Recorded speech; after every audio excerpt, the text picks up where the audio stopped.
Hello everyone and welcome back to Magic at the Movies, the official podcast of As Yet Untitled, where we talk all things movies, TV shows and anything that take our fancy that week. I'm your host Joe, and joining me as always is my co-host Robert. Good afternoon. He was about to have a drink, he was about to have a swig of water and he was caught off guard.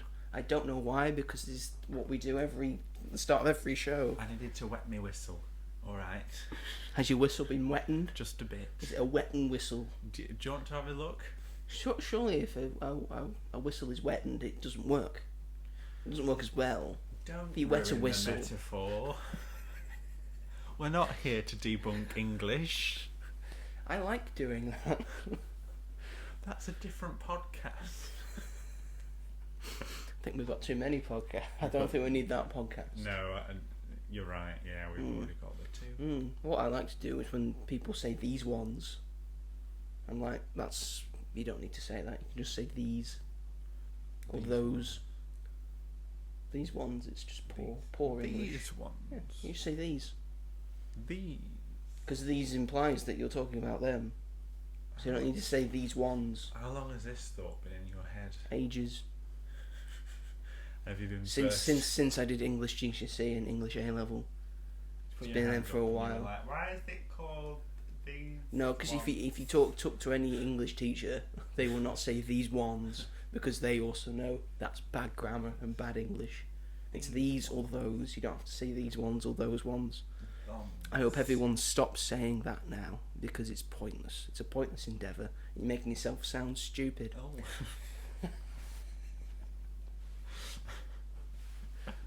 Sorry, I don't mean it. I'm sure you're a lovely person with bad grammar. Anyway, welcome back. That's really got him on side, hasn't it? Oh, yeah. Yeah. You're all idiots. If it makes you feel any better, Robert also says it, so he's one of you. He can be the down to earth one of you men, but just not on the higher pedestal that I am. But it's just stuck in your mind, isn't it? No, because I don't say it. Well, someone clearly paid attention in English.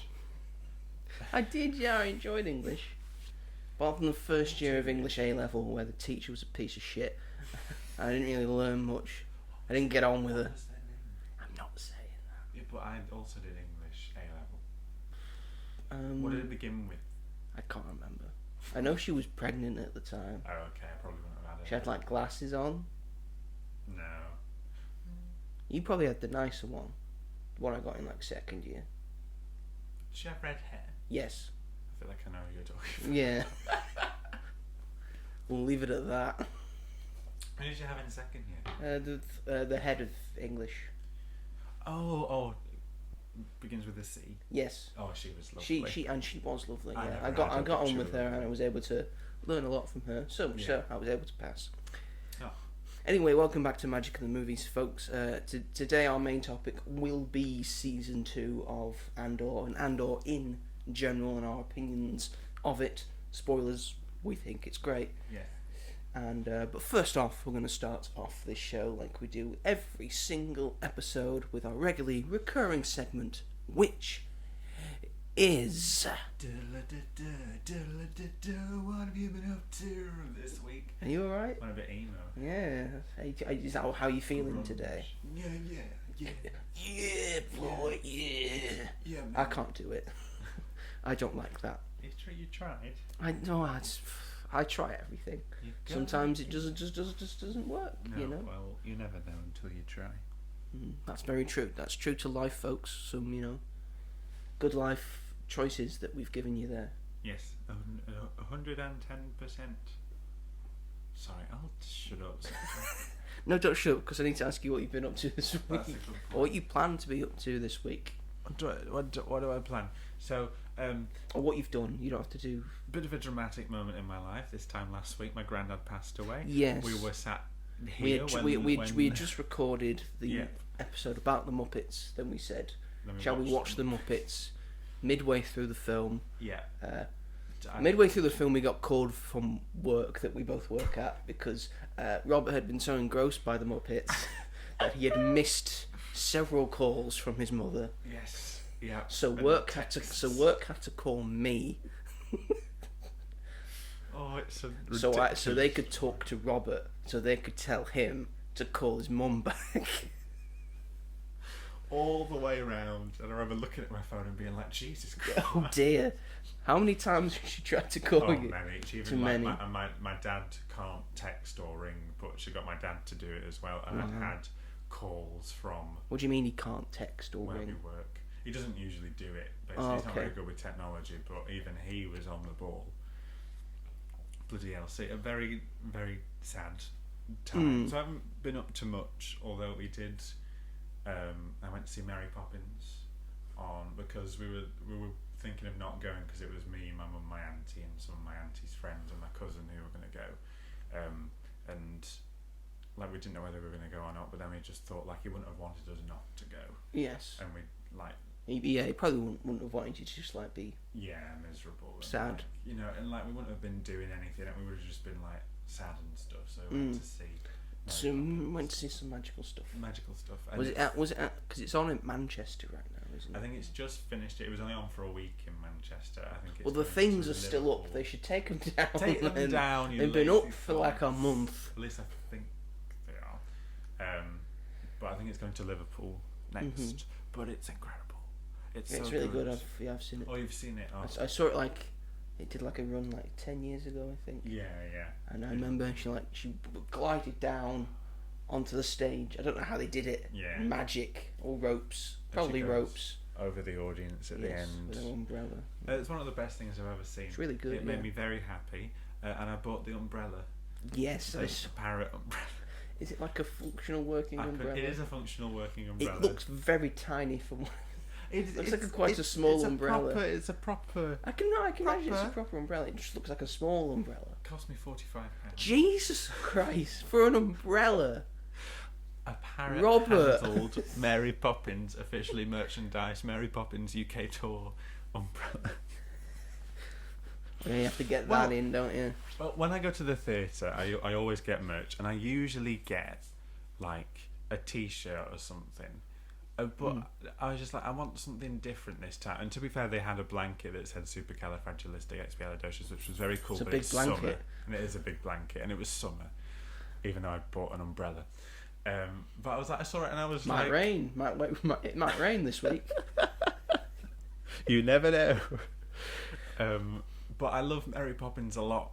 So I love the original film. I love Mary Poppins Returns, and so I was like, I really want the umbrella. So I just bought the umbrella because I think I'd never forgive myself if I didn't get the umbrella. So now I own Mary Poppins's parrot umbrella. I think it has a name, but I can't remember.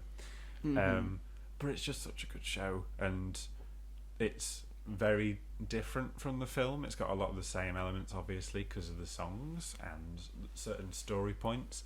But I loved how they changed it. I loved that we didn't have as many bank sequences, because I hate the bank sequences from the original film.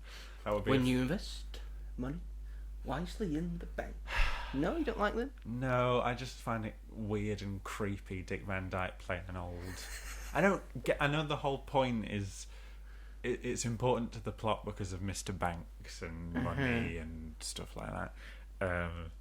But it's just not for me. So I was happy that there's like 2 bank sequences in it. But it's like the musical numbers and the way that it's a bit darker than the original film as well. There's a bit with like a doll that comes to life and it's horrifying. And like, there's like another nanny comes in, which was the really sorts nice of like brimstone and treacle. Brimstone and treacle. It's great. So, and it made me cry as well at the end. Everything makes you me cry. But it's when It's not like a. I know, but I wasn't expecting to cry because I know the story. But Michael says to Mary Poppins near the end, "I love you, Mary Poppins," and I literally was like, ugh. I had to like stop myself from blubbing. I love you, Mary Poppins. But it's like that's not in the film, and Oh, it really. bless your cotton socks.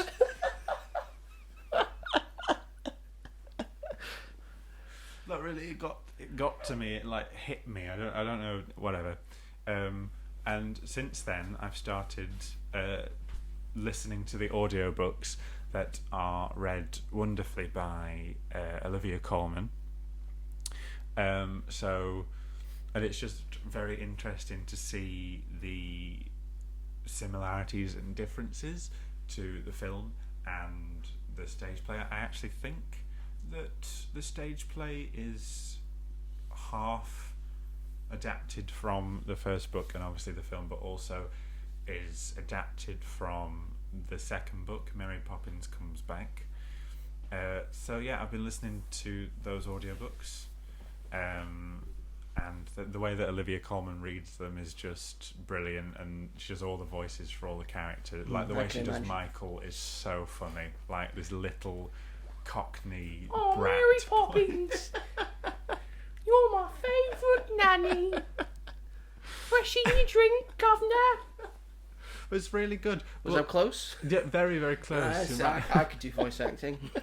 But it's so weird because obviously there was the film Saving Mr. Banks, which is about Walt Disney and P.L. Travers coming together to make Mary Poppins. And P.L. Travers was a very stern person and was adamant that it wasn't going to be a musical, and you know they had the dancing penguins and she hated that stuff. Yes. But in the first book, there's a whole chapter about a dancing cow who has a star on her horn and she can't stop dancing.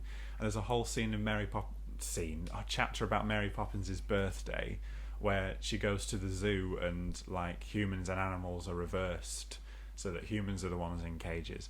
So it just doesn't make sense to me that Walt Disney took it and tried to, because it is still very magical, and she had objections to the dancing and the singing, but yet has had chapters in her books that were really similar to what he was trying to do. I don't fully understand that, but whatever. I've listened to the first book. I'm currently listening to the second book, which I think has a lot of stuff from the stage show in it. But it's very good and I'm very much enjoying it. It's just nice to wind down, and the chapters are about half an hour, so it's just nice to listen to them sometimes.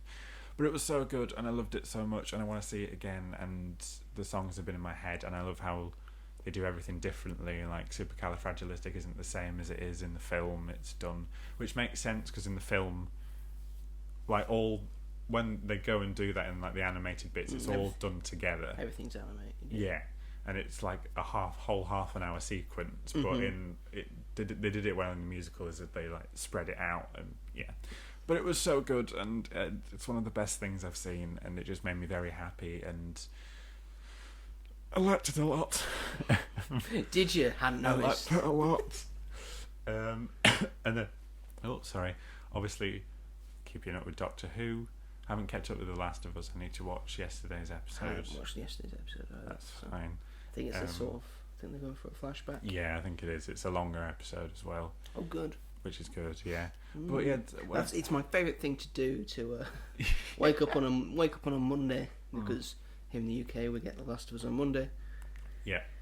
And just to see the internet, what the internet's mad at with Bella Ramsey for this week. Let's just destroy social media of this show that they hate, based off a game that they also hated. Yeah. So I don't know what they were expecting. No. Because they are just going to adapt that game that they hate. Of course. So don't be ridiculous. I still think it's a very good show. I think it's a very good show. Yeah. Yeah. I'm still enjoying it. Yeah. I still think Bella Ramsey is a good choice as Ellie. Oh yeah, of course. She's a brilliant actor. And I genuinely forgot that the girl that plays Dina is playing Hawk Girl in the DCU, as we saw in Peacemaker, the trailer for Peacemaker. Yeah. And also was Dora the Explorer. Yeah.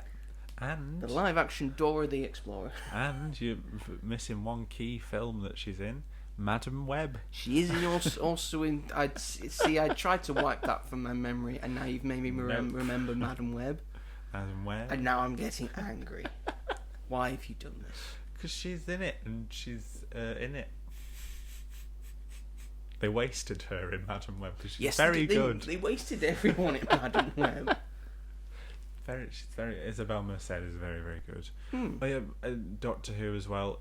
Russell T Davies put a post on his Instagram about he was teasing this week's episode, Wish World, and there's a rumour going around that Ncuti's going to regenerate. So I replied to his post saying, "Please don't regenerate, Ncuti," and he liked it, and that made my day. So that means he isn't or might. I hope that means he isn't, because I feel like if he didn't like it, then that would mean like, oh no, he's going to be disappointed. But I feel like I don't know whether he's liking it just because like I love Shooty so much and like that comes through in that way. I don't know. But I put that on my story, obviously, saying that Russell T Davies knows I exist and my life is complete. And he saw that. And then he saw the story and liked your story. And saw your Instagram handle, because that was also on my feed. So he knows me. He knows we both exist. He knows the mighty Joe York. And you messaged me saying, let's get him on the podcast. We could get him on the podcast, you know. Get a few feelers out, DM him. Russell, want to come down to Ribchester, come down to the even though you're probably promoting. Don't dox where I live. Oh, sorry. It's not. Come on, man. It's not here. In and around the area of Lancashire. In and around the area of Lancashire, closer to Manchester, really. You want to come down to the northwest. Northwest.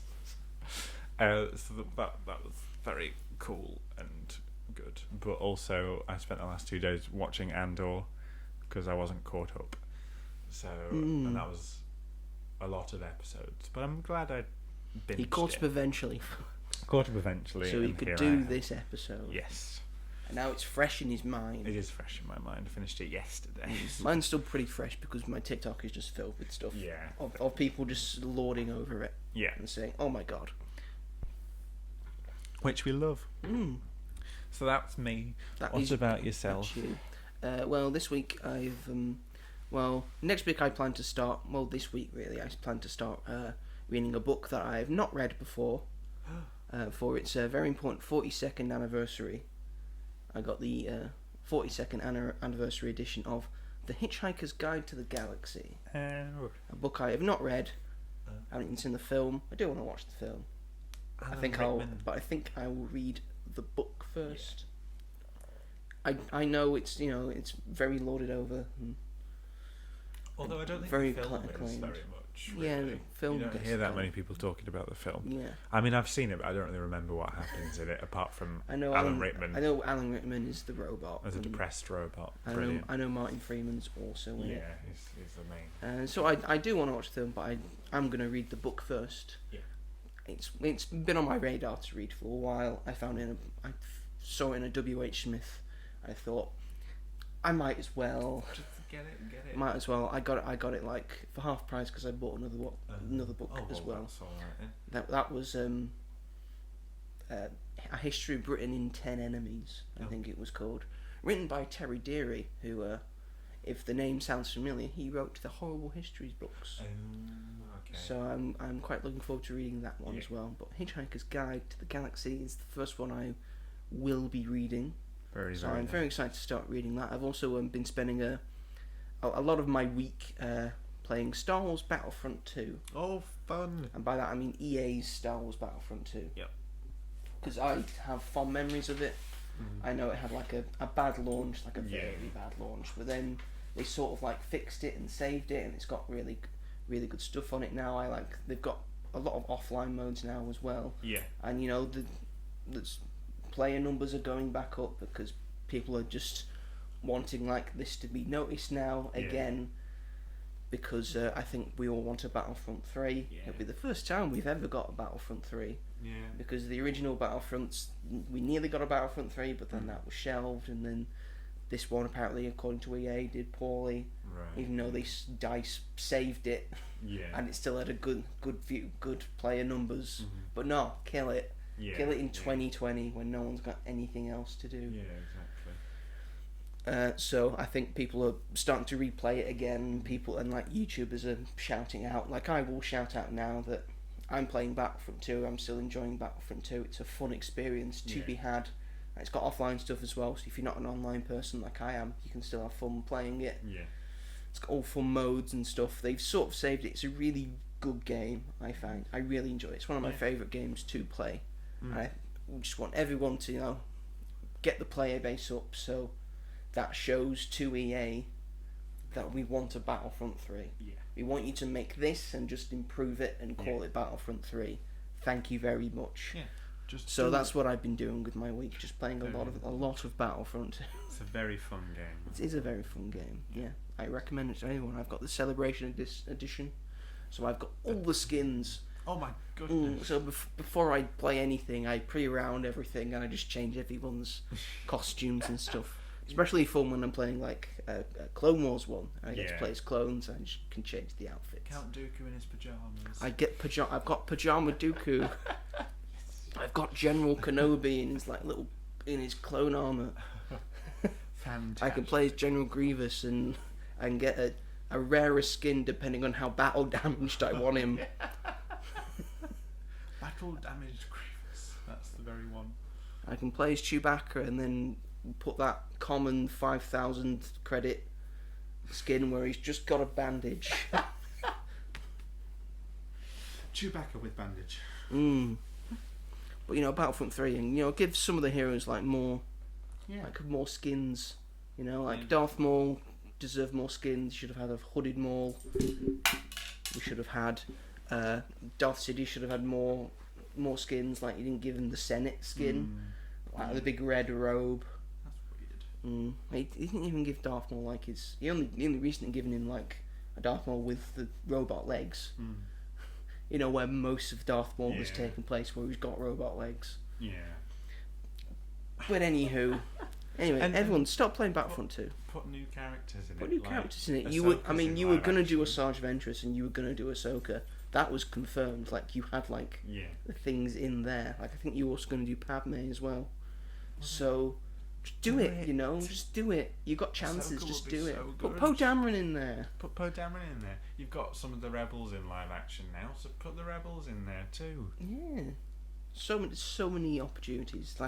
If they were going to do a Battlefront 3, and I want to do Battlefront 3, just take this game, improve it up. Yep. Make it all things, have all the online modes and the offline modes, and then have different modes and stuff. And then just improve upon it.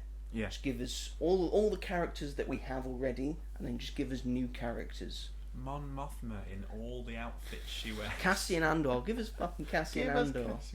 Can you play as Jyn? In the first EA Battlefront, they had a Rogue One season where you could play as Jyn and Director Krennic. Oh, okay. So if they'll have the files that they could put Jyn and Krennic in. I'd say put Cassian Andor in as well. Yeah. Maybe as an enforcer for the Empire. Put the KX security droids in. Yeah. Because I think that would be a cool addition.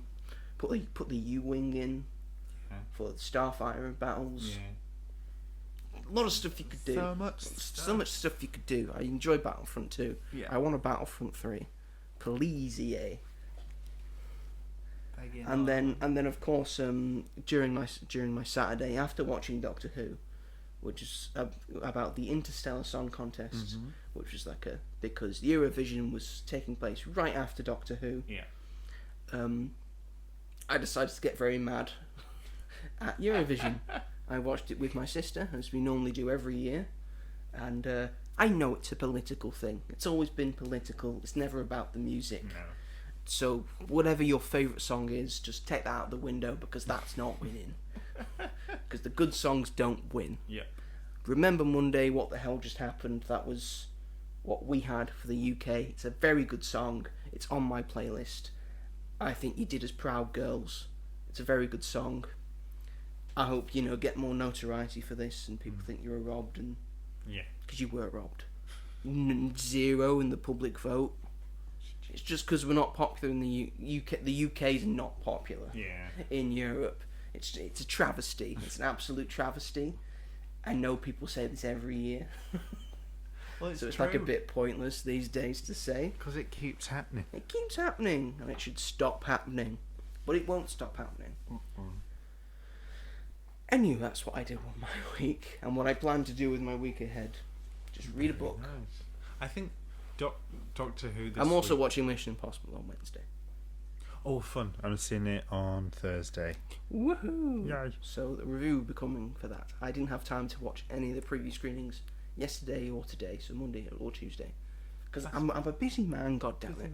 I have found time tomorrow to watch it just before I go to work. And Lilo and Stitch comes out tomorrow. And Lilo and Stitch also comes out tomorrow. I'm like, come on! Mission Impossible purposely tried to release earlier to avoid Lilo and Stitch. Lilo and Stitch has just come out on the same day. Never mind. I'm seeing it 28 days later tonight as well. Ooh. 'Cause Oh they yes, because you're going to they had put the screening out. Yeah, didn't they? they're So, re-releasing it. no, So I've never seen it before. I just decided to buy it on YouTube. That is probably so I will still also be able to watch it. I've never I seen think it before. 28 weeks is on Disney Plus. It is on I want to Disney say Plus, so. yeah. I will be caught up when by the Yes. time we have to watch 28 years. I'll be on holiday. I'll when be the new watching one it in the comes daylight though. I'll be watching Elio, not 28 years later, because I'll be on holiday and my mum and dad will not want to go and see 28 years later. So Oh, good. I do want to see Elio, obviously, because it's Pixar. But you also want to see 28 years. Yeah, I'll have to watch it when I get back. Interesting. Unfortunately. On my own, probably, because my friend's really excited, so we'll probably see it on the day it comes out. What a shame. So you have to be a big old Freddy cat and watch it yourself. It was like that when I saw Alien Romulus. It was in the back of the cinema like this. No. I normally hide behind my popcorn. No, it's not happening. I'll just eat the popcorn. I'll just eat the popcorn. That fucking massive man creature thing when it comes out of like the space debris. I was like, ah! On my own. Just terrifying. Anyway, shall we move it along? Move it right along. Because guess what? Star Wars is cool again. Star Wars is really cool again, and that's for one reason only. A show that now has received like full traction. Yeah. Like everyone's talking about it. Like a lot of people were talking about season 1. It's got like a lot of traction for season 2. Just how mind-shatteringly fucking good it is, because it's Andor. Andor has finished season 2. Yeah. I did a review on it. You've also done your Letterboxd review. Yeah, it's a on it. tiny one. It has finally finished. This is like the full thing. It's not getting a season 3, 4, or 5. No. They condensed those seasons into the one big season 2. Yeah. I think for the better. I think it works. Definitely, yeah. Doing like a year arc through 3 episodes works for me, and Definitely. brings us right up to Rogue One. What do we think of Andor season 2, and then Andor in general? Season 2, just this is how I feel. It's my favourite thing Star Wars has ever done, topping The Last Jedi. Sorry, but fuck you also. What did I say? Not you, the people listening who don't like Last Jedi. Yeah, they're wrong.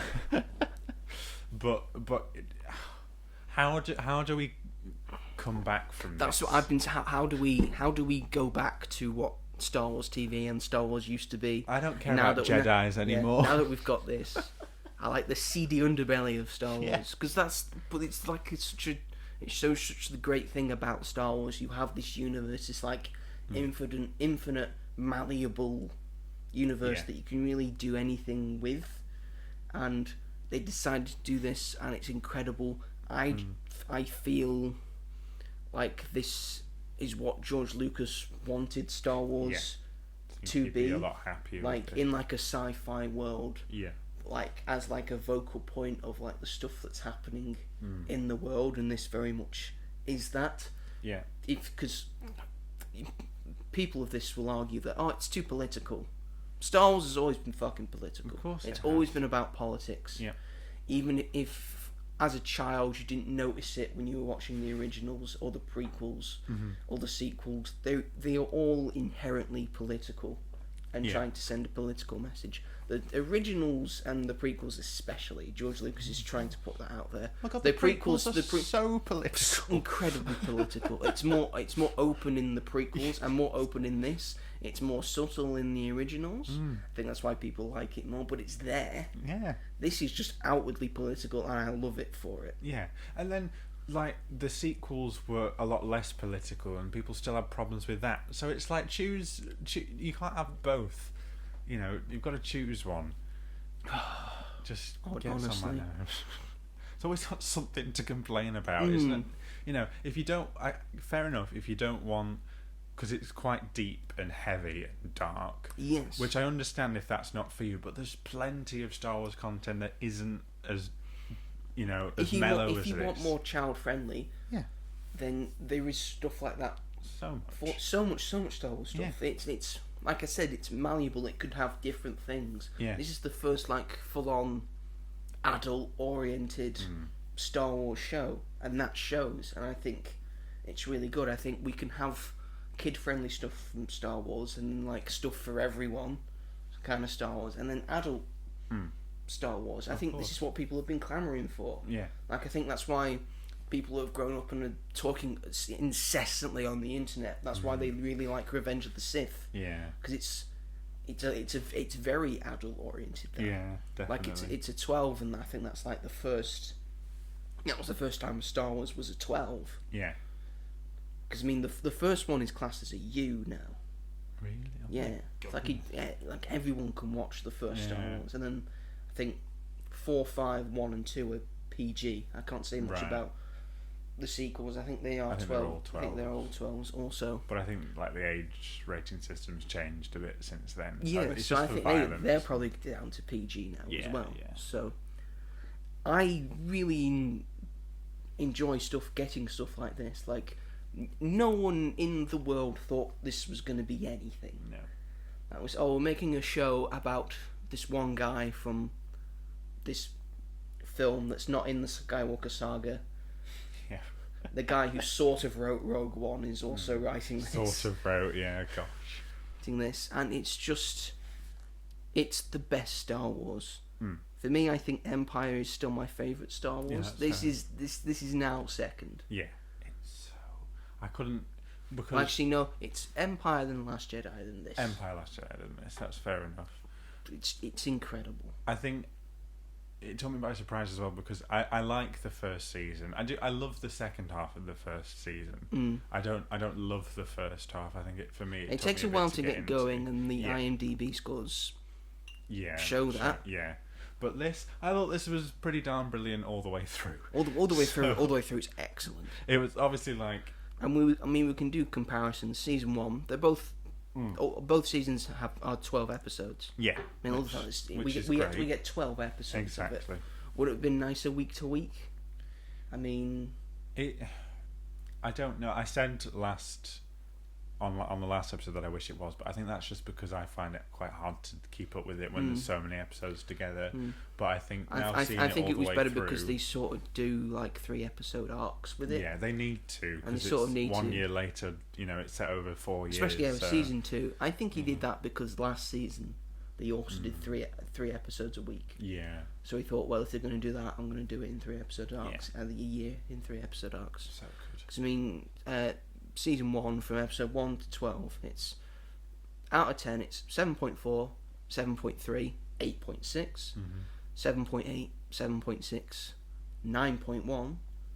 So the third of the 3 is normally the best one. Yeah. And then 8.1, 8.2, 8.6. Yeah, the finale was that the finale? That's episode 9. All right. We're on, and then episode 10, the highest rated of season 1, One Way Out. Right. That's a 9.5, and then it's 8.4, and the final episode is 9.2. Yeah. So a lot of like outliers in terms of episodes. I think season 2 you could definitely say is more consistent. Yeah. In terms of the quality of episodes. So from 1 to 12, it's 7.9, 7.5, 8.6. That's like the lowest, and then it just gradually keeps getting better and better. And I really enjoyed those first 3 episodes. Oh yeah, of course, as well. They set it up really well. And then it's 7.9, 8.3, 8.8, and then we don't. And then episode 7 is 8.5, and then after that we don't dip below a 9.5 because episode 8, Who Are You, the highest rated one, that's a 9.8. Oh my god. That's I will talk about that in a minute. Yeah. Then episode 9, 9.7, episode 10, 9.6, 11, 9.5, and episode 12, 9.6. That's like an incredible string of episodes. Like very few TV shows are able to do that. This is not just an incredible show about Star Wars. This is an incredible TV show. Full stop. Yeah. This is one of the best TV shows I have ever seen. Yeah. It got the HBO treatment. It very much felt like the HBO-sized Star Wars, and it was great. Yeah. Do it again. It felt like that. Tony Gilroy to run Star Wars. Although... Let's get the man that hates Star Wars to run Star Wars. I put in my review, I was like, Disney would be fools not to work with Tony Gilroy again. The only thing about this show that is a negative is that its viewership isn't as strong, even as The Acolyte, which is worrying. But it's because it's not as... Do you know, people, I don't really know, but I think... Like, swoosh, swoosh, I've got a say. Yeah, literally. That was The Acolyte. This is very much like, did you like Rogue One? Here is what happened before it. And I think there is a big audience for it, but there isn't as big an audience enough for it to warrant like its own sort of corner. I think in the future, I think it will just keep... Yeah. Like in terms of quality, I think people will just say, "Oh, I didn't get to watch this at the time." Yeah. And they'll just go through it again, and they'll go, "That's amazing." This is very, very good. Yeah, very, very good. So... It'll because great things. I say this all the time when it comes to like when we get to award season and stuff, and like box office and all that. Great pieces of art stand the test of time. It does. Like in 5 years from now, it won't matter how much box office it made, how many awards it won. If it is an incredible film, and people note that it is an incredible film, it will stand the test of time, and it will be fine in the future. People will still watch it. People will come back to this and still watch it and go, "That's incredible." Definitely, yeah. It will always be, especially for die-hard fans. It'll always be like, "Oh, Andor season 2." Andor in general was so good compared to it's different to a lot of the stuff that we get these days. Like we enjoyed The Acolyte. I enjoyed The Acolyte. You enjoyed Skeleton Crew. You know, Skeleton Crew, very fun. Yeah, so I didn't. I like the fact that we can get The Acolyte and then we can get Acolyte, which is like about Jedi and stuff. And swoosh swoosh, I got a lightsaber. Swoosh, Let's clash them together in a really balletic fashion. Good lightsaber duels in that, I will say. Very good. Then we get Skeleton Crew, very kid friendly. It's like the Goonies but Star Wars. Yeah. So that was really fun. And then we can get Andor. You can get stuff like this. Yeah. I think that just shows like what Star Wars can be. Yeah, I do wonder what Tony Gilroy could do with lightsabers and Jedi. I wonder. I don't think he wants to. No, he wouldn't want to. But I don't think he finds that interesting. No. I would like him for him to tackle Finn. Yeah, that'd be. Because I think Finn deserves like more backstory and more story progression and more character development. He does. I think that. Because I mean, after watching like Rise of Skywalker, I'd forgotten the fact that they sort of teased that he's sort of force sensitive at the end of that. Ridiculous. One of the dumbest plot. And they did nothing with it. So maybe do something with that. Maybe show his backstory of him like taken as a child, like he's like training as a stormtrooper. That has more meaning. Maybe him like in between films, like in between like Last Jedi and Rise of Skywalker, him having like second doubts about killing stormtroopers because they were him. How does he get over that?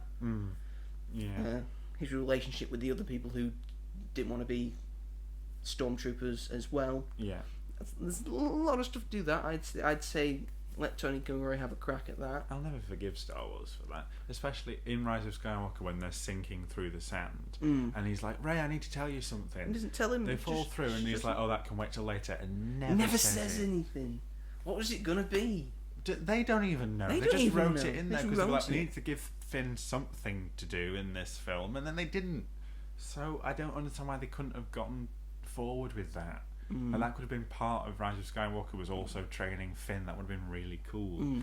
But I agree with John Boyega that he was let down with Rise of Skywalker. Oh yeah. I know he also doesn't like The Last Jedi, but I think he gets stuff to do in The Last Jedi. He has a whole arc and stuff, and like him just wanting to run away. He doesn't want to be a part of this fight, and at the end, saying no, I'm not gonna. No more. I'm not gonna let these guys win. Yeah. I'm gonna go out swinging. I'm gonna fight these pricks with every ounce of my being. Yeah. That's like an arc. Yeah. He was given an arc, and 9 he just gets given shit to do apart from a new hairstyle, which he's rocking spectacularly. I would like to say he looks great in Rise of Skywalker. Oh gosh. My favourite look for Finn. Anywho, it's not Andor. No, it's not. Andor's great. What is your favourite episode? Of either season 1 or season 2?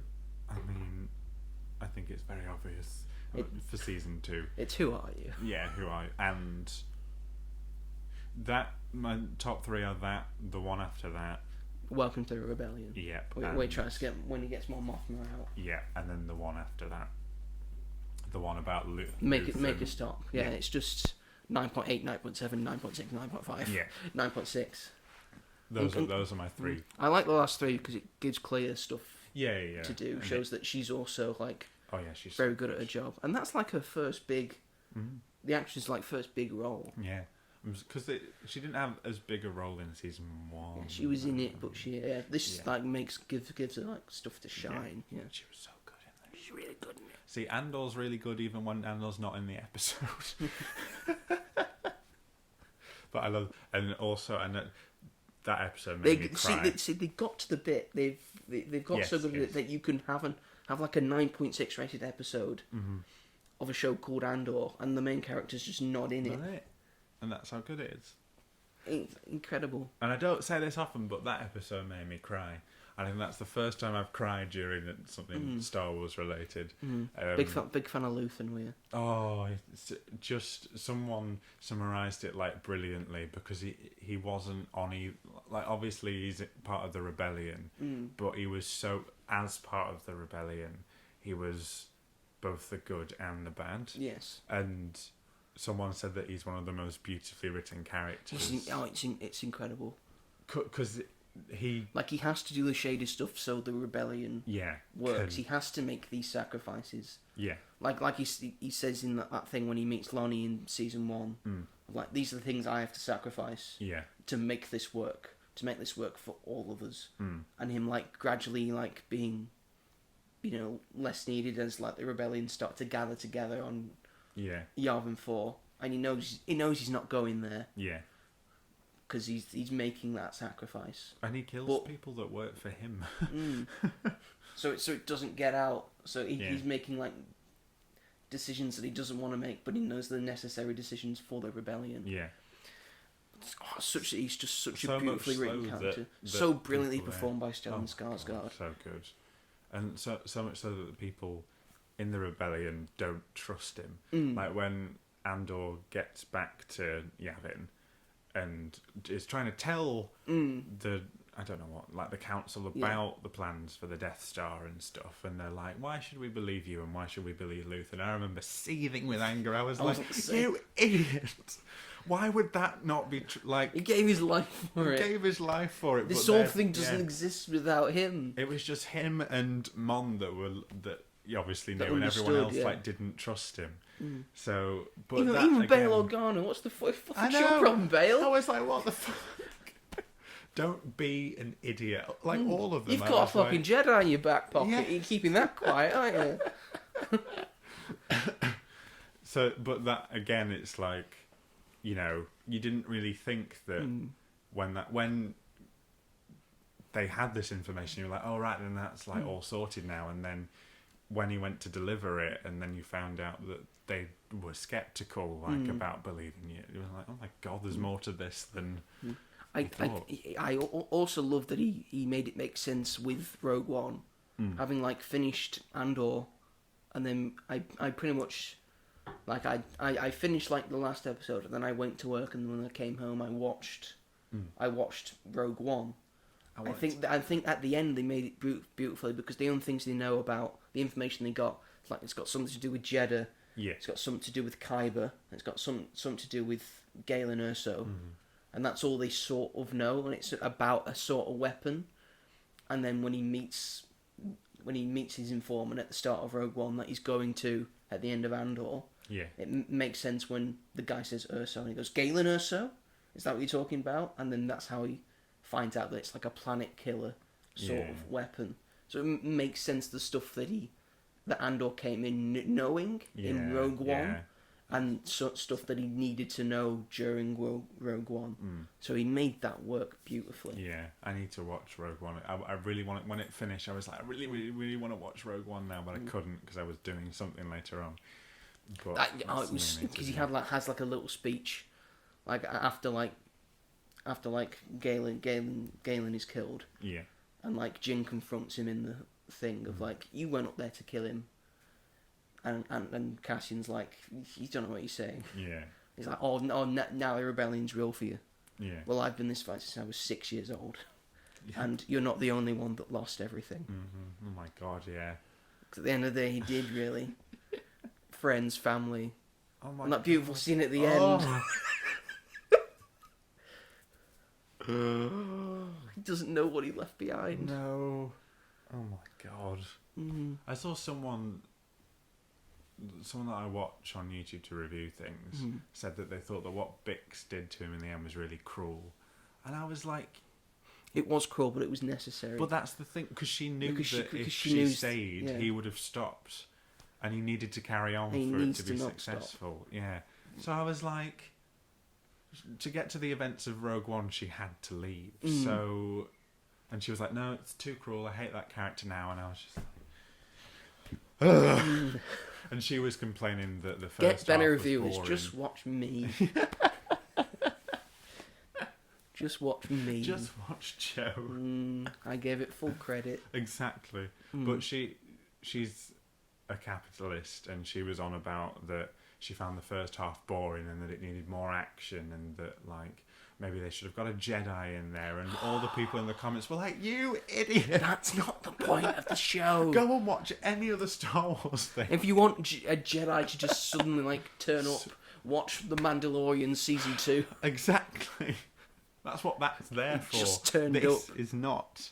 That is not what this show is here for. If you're watching Andor with that mindset, don't watch Andor. Don't watch it. Bugger off. I'm sick of people. There's always something to whinge about.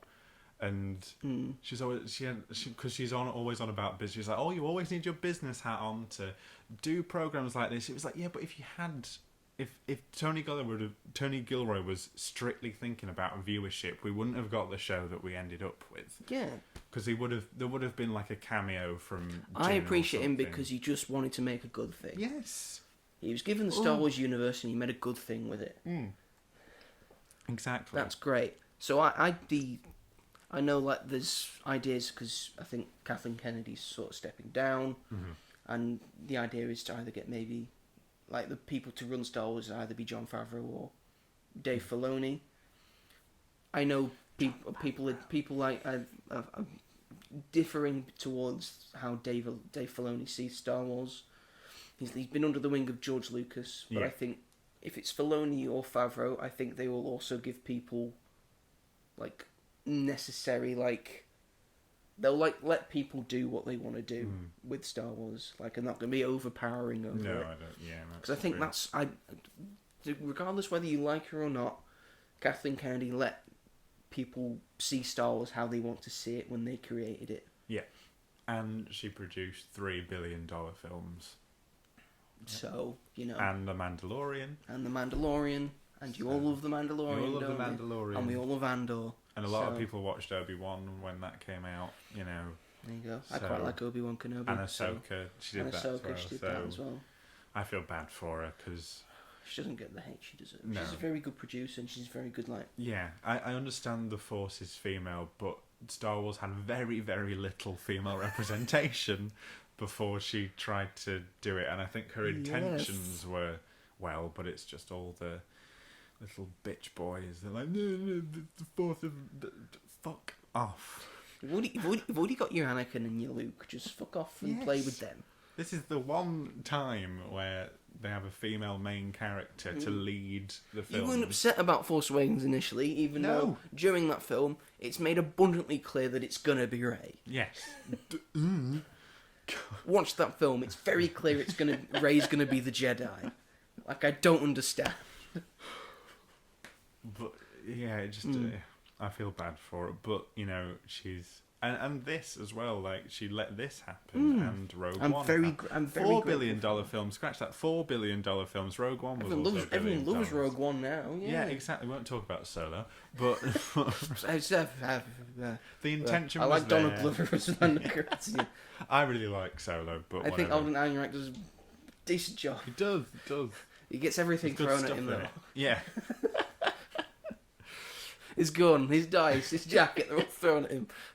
But it's like all the stuff they've loved from 2015 onwards. Like, Kathleen Kennedy's greenlit all those projects.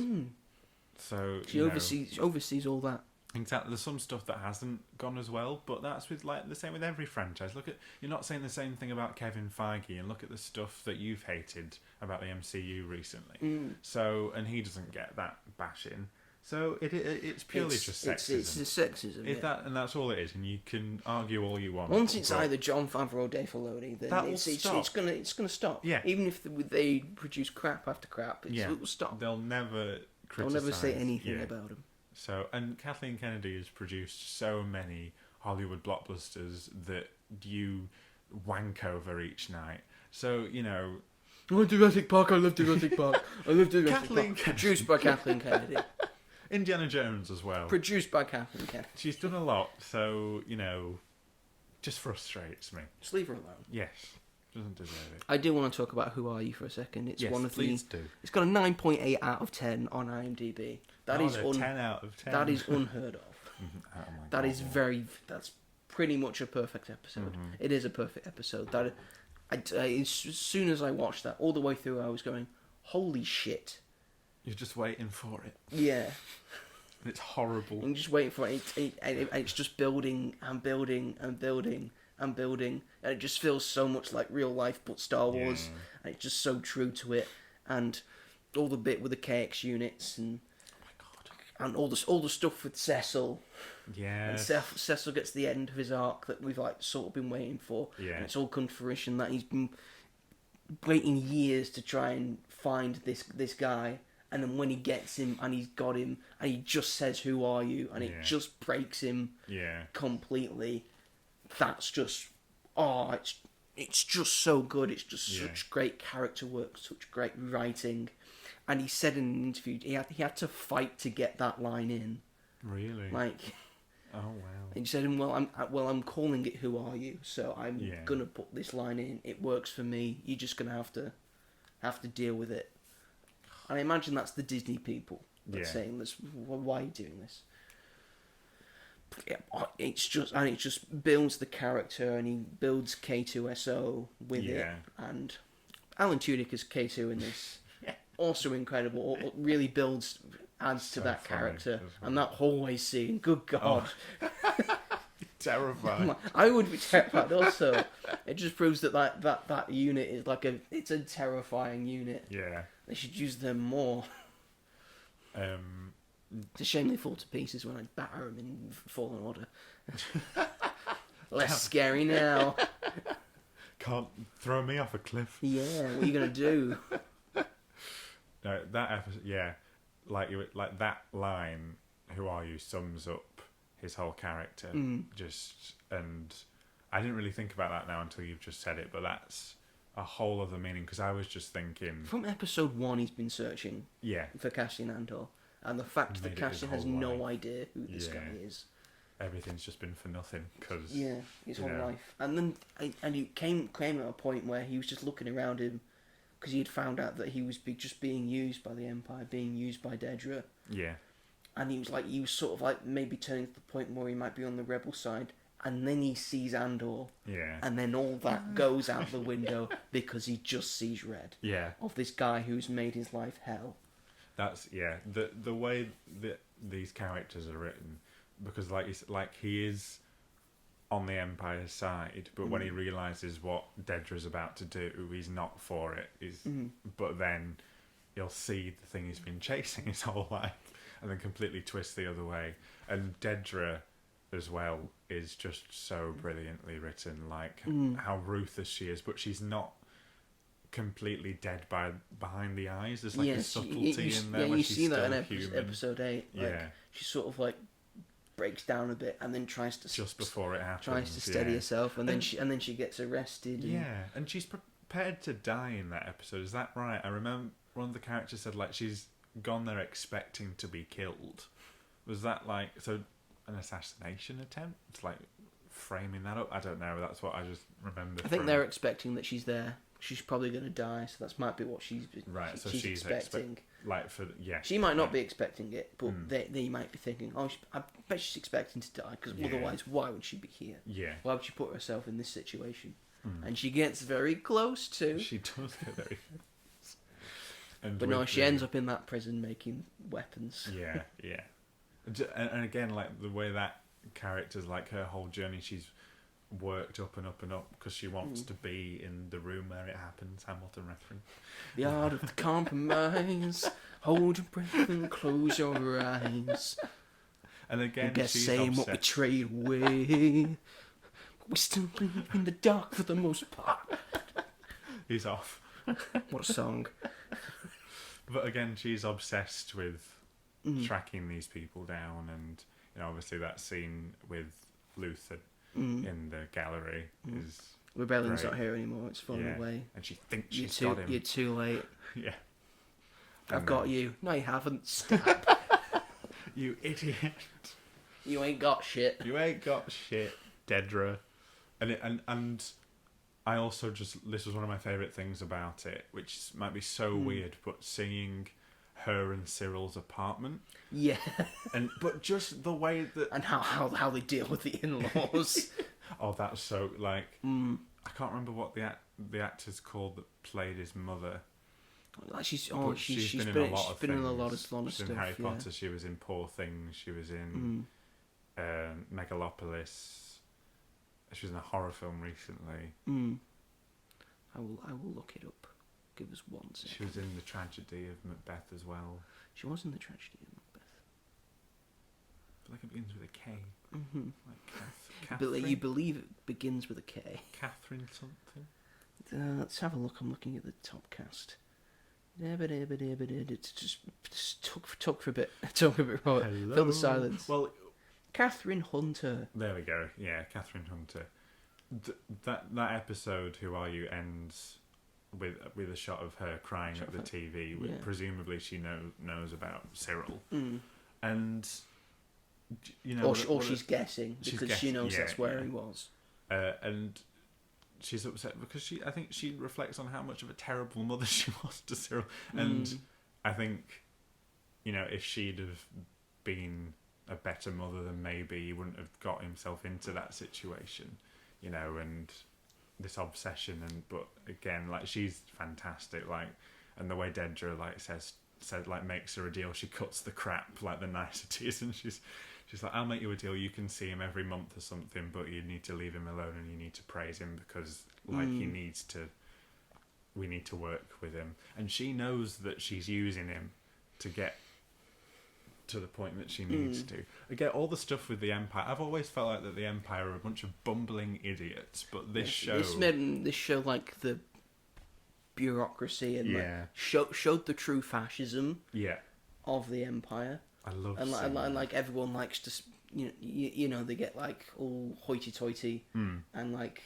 authoritarian when they're talking to someone below their station. Yeah. But then once someone above their station starts talking, they sort of like crumble away. Yeah.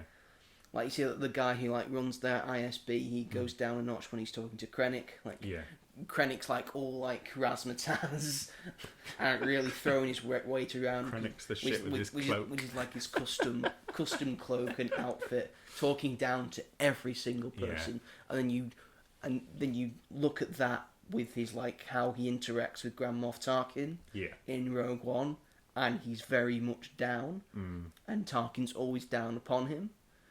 I think you sort of see that like Tarkin sort of gets talked down by Vader a lot, and he does get talked down by Palpatine as well. So it's all hierarchy, and they're all just grovelling little weasels that are just trying to grab power as much as possible. Yeah, when Krennic puts his finger on Dedra's head, it's like that was like such a simple move, but it meant so much. Yeah. And obviously Dedra's the only female operative that works, that we really see have that higher status, and that also means quite a lot. But also just the world building and making it seem more believable, if that makes any sense. Yes, it feels real. Like all the gadgets that they were using, they didn't look like they'd be so complicated to learn. They looked like believable, that they knew how to it's like, this is like stuff in the world that you just know how to do and stuff. Like we would just, if you get into any car, you just know how to drive. that car because Yeah. most cars are the same. Blasters, they make them seem like real world, Yeah. like stuff, and then they've got ammo and stuff and all that. Yeah. It was just again. The It's just attention that, to detail is great. That's the thing. Like all these devices that they were. I like the writing. idea that if you're a stormtrooper, you're like at the highest point of being in the army. Like it shows that. Yeah. Like you've got like small when you like a first trainee, you get like this sort of armor, then you move up to having like sort of like the stormtrooper armor, but you've got like a sort of like beret and stuff, so you don't get the full shabab. And then you've got like the full stormtroopers, like which sort of shows that they're like you have to be the best to be a stormtrooper. Yeah. And all that. So I think that really works. Definitely. I loved all the. I love this show. Very, very It's good. I think it's one of my favourite shows Yeah. of all time. And obviously, Mon Mothma's speech and not Prison Break, but Escape. Escape. It felt yes. like a Prison Break. And they got her to the safe house, and then that perfectly dovetails into the episode of Rebels, Yeah, where yeah. she gets taken out of Coruscant. Yeah. So you may say that Tony Gilroy doesn't like Star Wars, but he's very much interwoven it with all the other bits of Star Wars that you like. And no plot holes. And no plot holes Just at saying. all. He made it work. It's so yeah. I love the show. I love everything about it. I think it's Very, great. Very good. Everyone's really good. Love it. I like Forrest Whitaker as Saw Gerrera and how unhinged he gets like every year. Yeah. And then you get to the bit where he's on Jeddah and he's just a shell of a man, really. It's insane. Loved it. Loved Andor. If you have not seen it, watch it. Yeah. Do Very yourself a much favour and watch I it. wouldn't really watch it with families. I wouldn't watch it with children. Yes, if There's you're a lot of adult if you're an themes in adult, it. watch it. Yeah. This is not for your kids. If Yeah. your kids like Star Wars, don't let them watch the shit. No. And I don't think they'd enjoy it that much, really, if I'm honest. I don't think they'd understand it. No. I didn't understand some of it, to be fair. There were a lot of terms and words being thrown around, and I was like, I don't know what's happening, but Star I'm Wars enjoying words. the ride. They were Star Wars words. By the end, I understood what was going on. Yes. But at one Thank point, goodness. I was like, I don't know what's going on. But it didn't distract from my like. I knew what was going on was serious, and you know.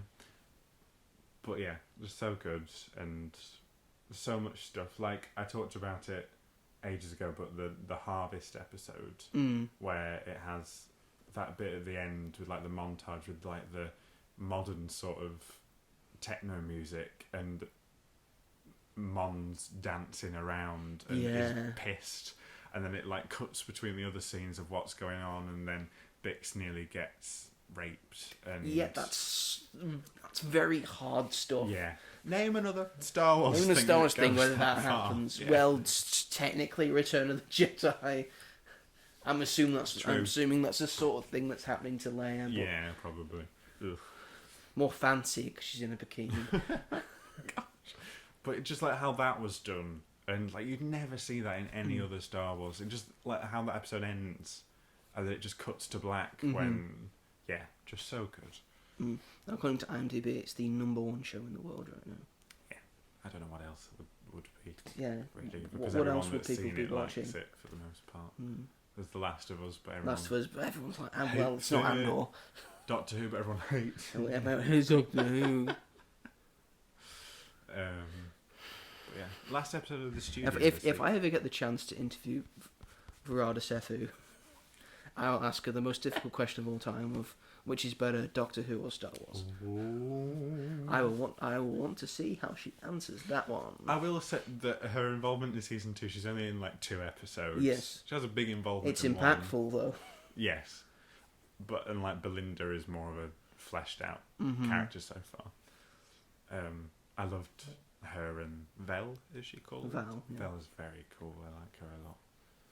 She's been in like that actress has been in a few things. Yes, a lot of stuff. Yeah. Through time that you've like seen her in, but not like known her name.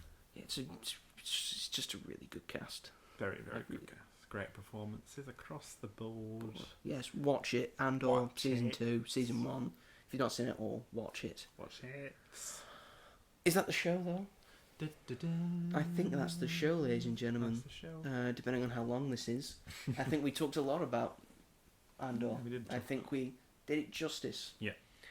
Thank you everyone for watching and listening to this podcast. If you have been watching this on the YouTubes, feel free to like and subscribe to As Yet Untitled, and push the bell notification so you never miss an episode of this podcast or the show The Greatest Things of All Time, where we've recently done an episode about British sitcoms.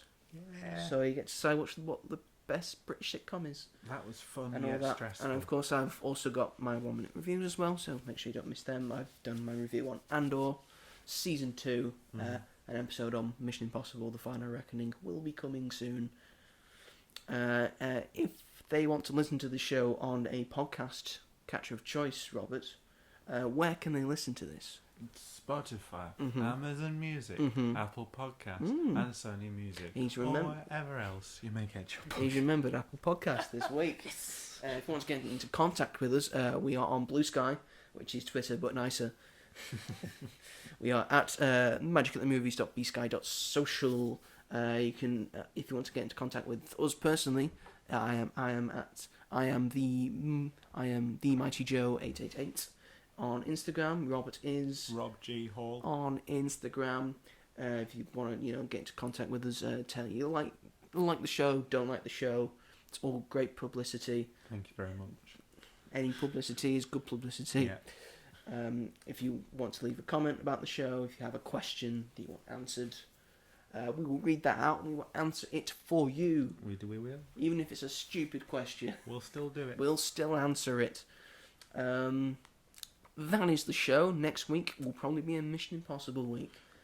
Mission Impossible and Lilo and Stitch. We may talk about Mission Impossible in general because this might be the final conclusion of it. Yes, good point. We had critic reviews that said it wasn't very good, but then we've got an 85% on Rotten Tomatoes now. That's gone down to 80. Well, That's still pretty good. one of my friends has already seen it and he said it was really good. Okay, So that's good. I'm still looking forward to that. Yes. I'm seeing it tomorrow. I'm still very much looking forward to it. I love me Mission too. Impossible. I'm all caught up now. Oh yeah, I've seen them all, so I'm well prepared. Yeah. So look forward to that next week. Thank you very much for watching and listening to the show, and we will see you all in the next one. Bye. Goodbye.